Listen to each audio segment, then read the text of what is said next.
Hi, thanks for tuning into my channel. This is Tarot Talks, and this is the 10's, the last video of the exploration of the minor arcana. We're going to jump right in. So numerology 10, the number of closure and completion. This is the blending of the energies of the 1 and the 0. And the 0 is everything, so it's full. So this number is the 1, which is beginning again, but it's holding something. It's the embodiment of something. So what that is it is the embodiment of the experiences of 1 through 9. So it is a rebirth and it is a transmutation. Like when you go through a really hard lesson and you feel like you're a newly more evolved spirit, you're a new person, you're still yourself. You're just a newer version of yourself. So that's basically the essence of numerology 10. Okay, so don't want my fingers. My new job leaves my fingers very swollen, so I have to wrap them up here. All right, so, all right, 10 of Cups. This is Mars in Pisces, 3rd Decan of Pisces, March 11th to 20th. Lord of perfected success. Exoteric, this is the achievements in the family life, the perfect wife, the perfect husband, the perfect home, 2.5 kids. The esoteric is the family of 4 members, represents earth, air, fire, and water. So in the spirit of 10 being the embodiment of something, this is the emotional strength of Pisces and Mars. It's the blended energies with all of the powers of earth, air, fire, and water. As in the 9 of Cups, we left the heaviness behind. And with that emotional gain comes the strength to withhold that, the strength to keep that going, to keep that energy going. So Mars in Pisces is emotional strength in the esoteric sense.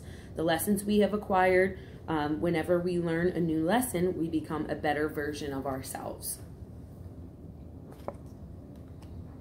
Okay, 10 of Pentacles, 3rd Decan of Virgo, September 2nd. September 12th to 22nd. Mercury in Virgo, Lord of Wealth. Exoteric, this is going to be an inheritance card or a legacy card or a wealth and business success and multi-generational relationships. Esoteric wealth in esoteric, the wealth refers to different things, wealth of spiritual blessings and enlightenment, wealth of love and joy that's brought about by family. This could mean that there is a seat at the table for everyone, or that there is a living space that is big enough for all of.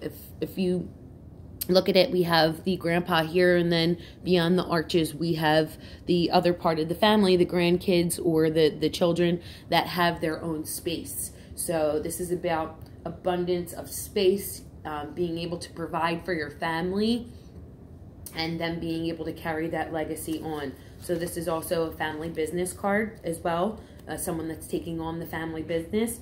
Remember, the ruler of Gemini is Mercury, and in the 2nd house of the zodiac, it's very family oriented, the childhood home, the close family relationships, and neighborhoods. Then we have the 10 of Wands, 3rd Decan of Sagittarius, December 13th to 21st, Lord of Oppression. Exoteric, this card is being overworked or taking too much on, carrying a load that is too heavy.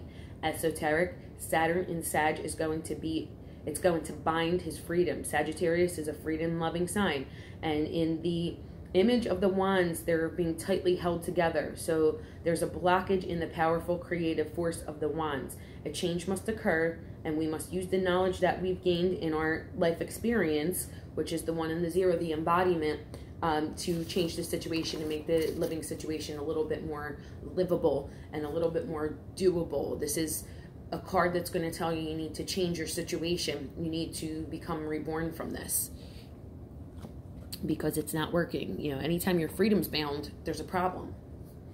Anytime your job is oppressing you, it's going to stunt your creativity. It's going to stunt your happiness. And anytime you're unhappy, other things happen. You gain weight, you get depressed, you lose relationships, you isolate yourself. So it's one of them things like, remember, this needs to change. You need to do something about this. So this is the 10 of Swords, 3rd Decan of Gemini, June 11th to the 20th. The Sun in Gemini, Lord of Ruin. The exoteric meaning is backstabbing, slander, gossip, personal attacks. Esoteric, it is the imagery of the 9. In the imagery of the 9, we had complete shadow and a blackout, and it was full of darkness. And now the shadows are receding as the sun illuminates our faults and our flaws. The blue mountains of the higher consciousness appears, and the water is there for you to pull those knives out of your back, clean your wounds. It's almost like going into the water and coming out and being reborn. You want to swim over to them blue mountains and elevate your consciousness. So the water and the islands between each other is some sort of separation. And what we're talking about is if you blend the meanings of the esoteric and the exoteric, you realize when people backstab you, when people talk about you, when they slander your name, it's very hurtful, and you can become very depressed, you can become anxious, you can have panic attacks if you care about what people think of you. Okay, so there's that illumination there that, wait a minute, this doesn't really matter. These people are not paying my bills. I'm not fucking these people. They have nothing to do with what my mission is and what I'm doing. So it's really important to look at the hand symbol here. These things, these little teeny things should catch your eye. There's a reason why they're doing that hand symbol. This is the sign of benediction. This is a sign that priests give as a blessing at the end of a service. So this man is becoming blessed because he's realizing the little things in life that we worry about, that we give ourselves anxiety. Like swords pretty much are problematic in the mind. So the 9 and the 10 are very much about anxiety and letting it destroy you. So he's realizing he's not dead. He's in bad shape, but he's coming out of it. Anytime you get in a position where you're close to death, you usually come back from it a different bitch. You have a different perspective on life. You've seen things in that state that are going to illuminate everything for you, and you're going to think about life a different way. He's going to go across that water, and he's going to become reborn, and he's going to become a more conscious being, because he realizes that these little things in life aren't important. Just like Jesus Christ, he was doing his mission and he was slandered and he was killed for it. A lot of people doing important work in this world will be attacked because it scares people. They don't want to see that change being brought about because it threatens their own comfort and their own demons. So that is something to think about with this card, is don't give a fuck about what other people think. Don't let it affect your body. Don't let it affect your mind. Okay, so those were the completion of the minor arcana. I'm so excited that this is finally finished, you guys. This was so much work. So I hope you guys have enjoyed this series. I have a lot more coming. We're going to do the major arcana, but I think the next video, what we're going to do is we're going to do each suit. We're going to look at the numbers of each suit and compare them, because that's really important to compare the process that we're going through, because these minor arcana cards are very much about the way we come to consciousness, the little dingy life, little human situations that we go through that enlighten us. So it's really important to have that analysis and to look at like all of the ones together and see what they're trying to tell you, all of the twos together and see what they're trying to tell you. And then you can look at all of the wands cards and then all of the swords cards. So we're going to do that first before we move on to the major arcana, because it's really important